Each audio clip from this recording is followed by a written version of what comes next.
Hey friends, this is Chris. Welcome back to the channel. So, should you leave the country now that Trump is president? And how do we think about markets going into 2025?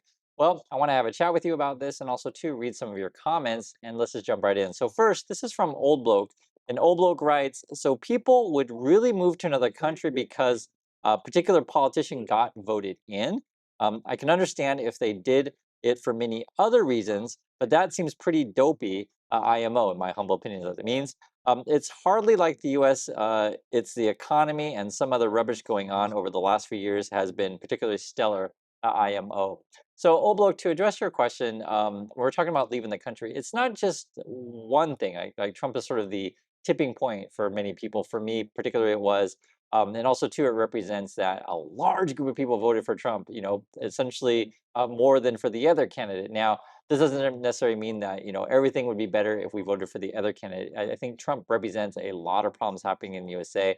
Because essentially, a lot of people are unhappy with the current economic situation, and it is so desperate that people are looking to seriously a criminal to solve their problems. So again, it's not just Trump by itself. Trump is a quarter of a representation of the culture going on in the USA. We're going to get more into this stuff, but I want to read some more comments as we go. Because one of the options that people are saying is you could go to Canada, right? So Canada's not a bad place, be it Vancouver, Toronto, wherever. But us people in Canada because have been chiming in.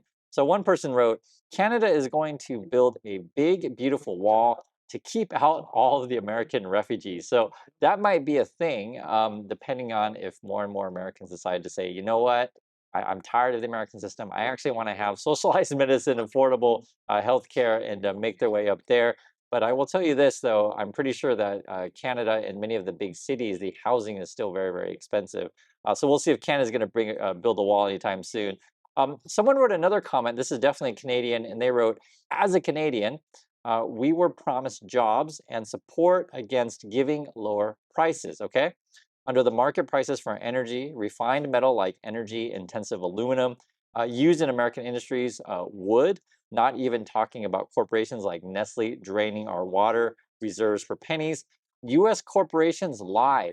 Again, this is the point of view of a Canadian. US corporations lied, replaced our workers with automation, drained our economy and our resources for decades.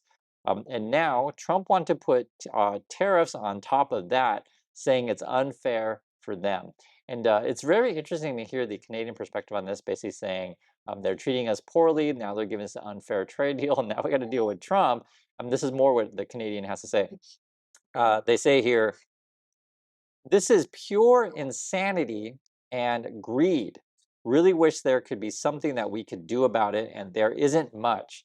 We are relying on the US for almost everything. There's no real local economy anymore because we got invaded by Walmart, Amazon, and dollar stores. Our housing market went to hell because we bought by some more corporations or destroyed by some like Airbnb. There's no future here anymore. And unfortunately, it doesn't seem like the grass is greener in Canada. And I'd like to hear from other Canadians regarding this kind of thing. But it's interesting when you describe the situation in Canada, honestly, it doesn't sound that much different than the USA. Now, one of the things, though, I will ask you, because my problem with the USA is it's just a really, really violent place. There's very few people who could dispute me on that, guys. Crime rates are really high. Now, I understand many people in the red states, I'd be the Trump states, they say, well, Chris, the violence is only in big cities. They always like to point out Chicago or something like that. And I'll refute that. I think it's just, well, it's not just I think. I know it's not true. Unfortunately, there are school shootings, there are grocery store shootings, these kind of things. It's just frankly all over the country. And it's a real big problem. So for me, one would be violence, which I really don't like about living in the USA. I'd be curious about Canada's situation. I'm pretty sure it's safer there, but I'm not Canadian, so you guys can let me know what you think. Homelessness and drugs are big problems in USA. I know a lot of people complain about illegal immigration. So for me, that's not like a massive, massive problem, but I will concede I do get it. I do understand that is a problem for some people. My particular issue with the whole discussion on legal immigration is, just to be honest right here, there's some people about whenever they talk about these things, it is a bit of racism mixed in. So it's hard to really have the reasonable conversation about that stuff. Now, it doesn't necessarily mean that I think we should have open borders, and everyone can come in and do whatever they want. I don't think it should be that situation, but I don't think we have enough honest conversations about that because one of the main issues with the illegal immigration situation is essentially you have the big part of the American economy is based on cheap labor, be it agriculture, construction, any number of jobs. And if we really want to enforce that kind of system to block limit immigrants, we would just put more penalties on employers. I think it's really as simple as that. Now I understand there's a lot of complications that come along with that, right? You got to have a whole system in place to essentially then come in and enforce that stuff, and then it puts too much pressure on employers. Then maybe they don't want to hire anyone, just for example. But I don't think that is a completely insolvable problem. But I'll just say this: both Republicans and Democrats, right, either side of the aisle, hire these kind of people to be your gardeners, to be your your maids, these kind of things. And it happens, be it California, Texas, or where otherwise.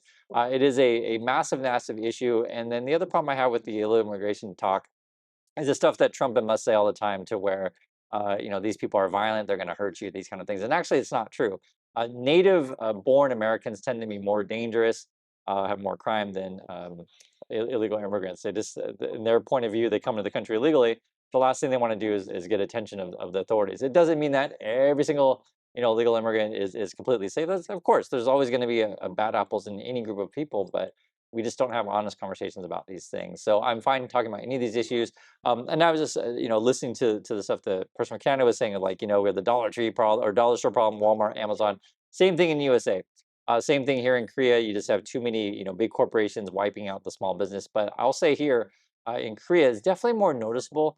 There's a lot more mom and pop restaurants and still vendors. We have a lot more farmers markets, these kind of things. And so I like living here because it doesn't feel like entirely that everything is corporate, but it is going that direction. And unfortunately, I think that's not just USA, Canada, Korea. It's just everywhere in the world. I've heard the same things in UK, etc. Yeah, I want to read another perspective, and I'll try to get more into more of my point of view and stuff. But I'd like to hear your guys' point of views. This is from Jeb Brown, and Jeb says, "Being an American and living in USA is now fundamentally impaired by political risk. At any random time, Trump may tweet or do something that diminishes your rights, safety, employment, assets, and well-being. Boring government is good government generally. Competence is never frightening or fatiguing." Part of this, and sort of what Jeb is talking about, it's very similar to the YouTube situation, and I'll explain. So if you guys watch my channel, I literally show up with a smile every single day. But for some people, that's kind of boring, right? You want to go and watch channels where someone's losing all their money, someone's freaking out all the time, someone just bought whatever Lambos and then they can't pay for the Lambo, and then they crash the Lambo, and it's like pretty interesting, right? And I'll be pretty frank, it's fun to watch people suffer. My wife always says, when we watch other people suffer on YouTube, it makes your life feel better. Like, oh, look how awful that person's life is. Man, I feel a lot better. The problem is though, is that when you're watching, say, someone, just to be very frank, a criminal like Trump in the White House, it's not like I enjoy watching Trump suffer. Yes, it's interesting. Yes, it's a clown show, but it becomes very, very serious if the government shuts down.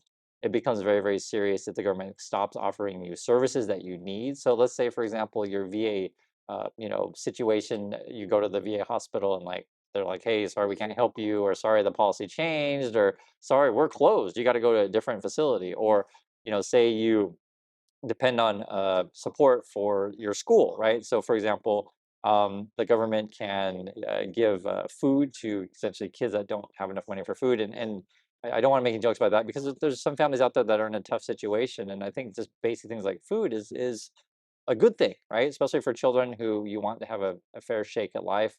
Other situations could be, what if your social security gets screwed up, or what if like suddenly taxes don't work out the way that you wanted them to work out.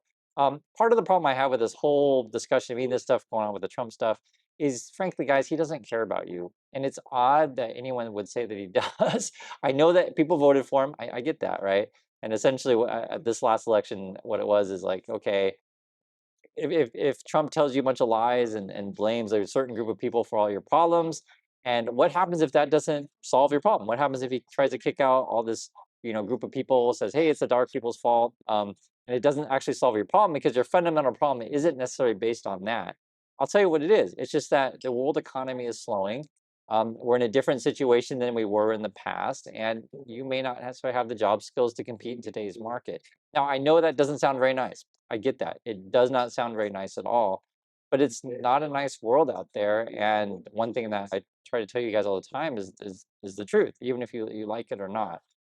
Here's the reality: is that for some jobs, you can automate those jobs now, right? And so then you have a group of Americans that are kind of didn't necessarily, and it's not necessarily by choice. It's just things are too expensive. And like I said, it's not necessarily by choice, but didn't have proper, planning for their future. Now, also to be fair, in the USA, we have a system to where there are winners and losers. And basically, if you're on the losing side of any one of these deals that happens, right? Let's say Walmart comes in and just closes all the jobs for you and you have no choice, either work for Walmart or don't work at all. It's not necessarily your fault per se. It's essentially that's the system. And if we have a system to where like the government's not helping you with schools or roads or transportations, then suddenly like everything's working against you. Now, in my opinion, and I've said this many times on the channel, I think you should move to a better city. Now, I understand that for many people that's not easy. I completely get that, right? It takes money to move to a better city. I completely get that. For some people, it might be moved to an entire a different country completely, right? Most people can't make that decision, right? So it's hard to have these conversations because I understand it's not that easy just to pick up and move all your stuff. Some people have family, also takes money again. But all of these things can be done. Guys, I always explain this on my channel. I read a whole book about it. I didn't grow up with that much money. And essentially, like I dreamed about leaving the country from a very young age. I kind of knew. I knew the world was a really big place. At that time when I was a kid, I was like thinking, you know what, London looks pretty cool, or you know what, Tokyo looks really cool, right? I never thought I would be here in Busan. I didn't even know Busan existed. And this is sort of part of what I try to explain to you guys all the time: is the world's such a big place. Go explore, figure out what makes sense for you. I give you a really simple example. If you've never been to Canada, for those Americans who are watching this, go visit. You may actually really, really like it. You might be surprised that it's not that bad. It's not that bad to have socialized medicine. It's not that bad to have things that are affordable. Or for other people who want to say go south the border, I know we have people in the community that always talk about that all the time. You may really like Mexico. You may like the warmer weather.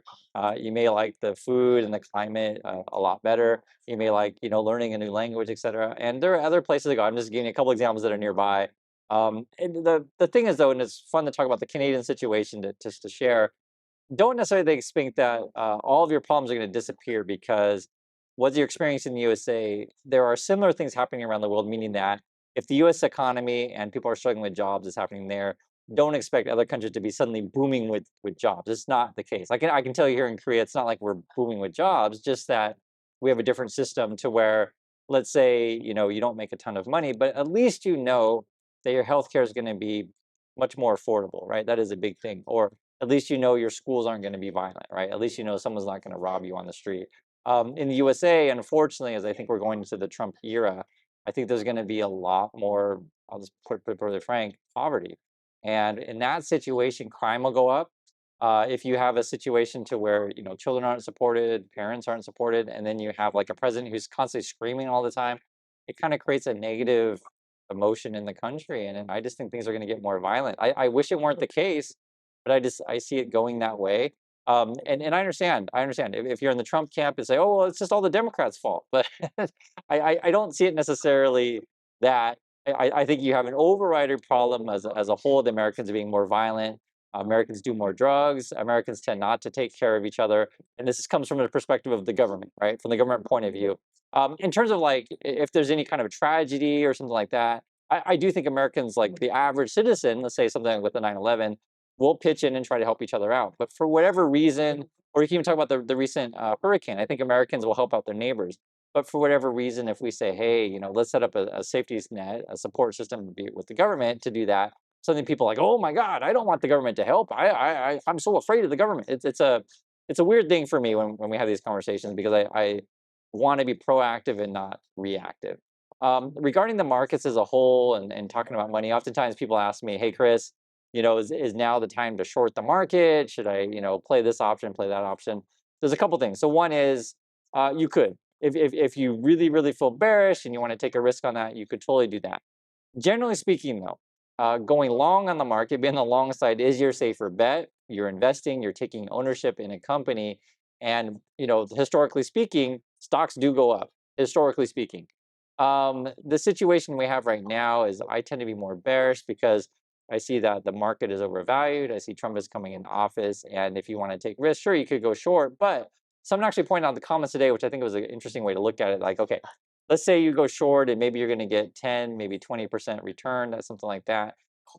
But if you go long-term perspective from a historical point of view, the upside is way, way higher. So it's going short on the market is more of a short-term play. You're going short on a short-term basis, but long-term, it's not really a great strategy. It's also highly risky, and you're playing with fire. So it doesn't mean you can't make money going short. I'm just telling you, you're playing with fire.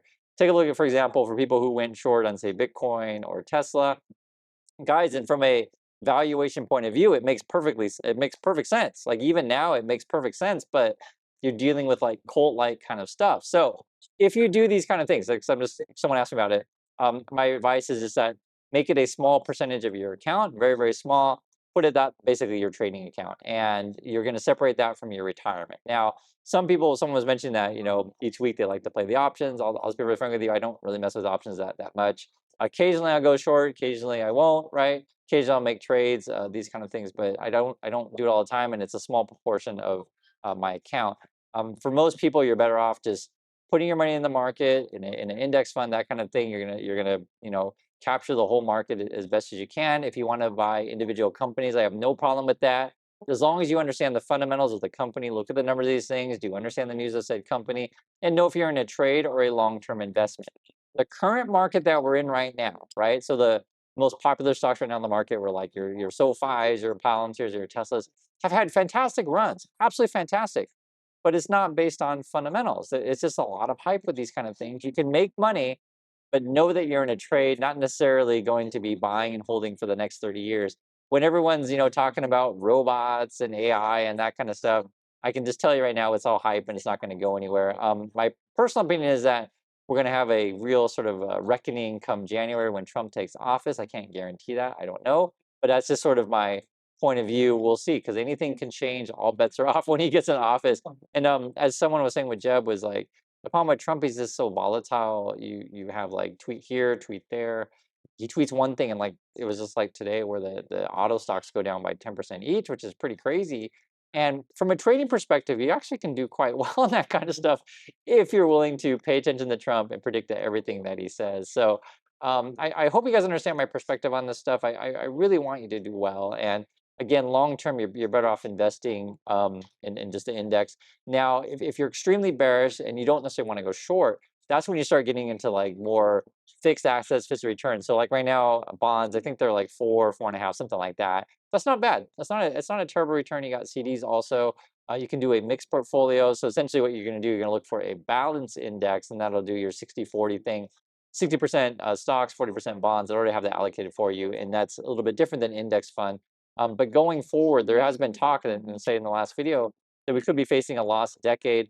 In that situation, then your dividend stocks don't become that bad, because essentially you're holding shares of a company, of ownership of a company, and they're going to be paying out profits to you as those come in. So that's my thoughts on the market. I'd like to hear your guys' thoughts on any one of these things. What do you think about the comments coming in from the Canadians? Do you agree or disagree? And also like to hear what your thoughts on my stuff on the immigration thing. I'm fine talking about this stuff as long as we have realistic conversations about it. And I appreciate your time, and I'll catch you on the next video.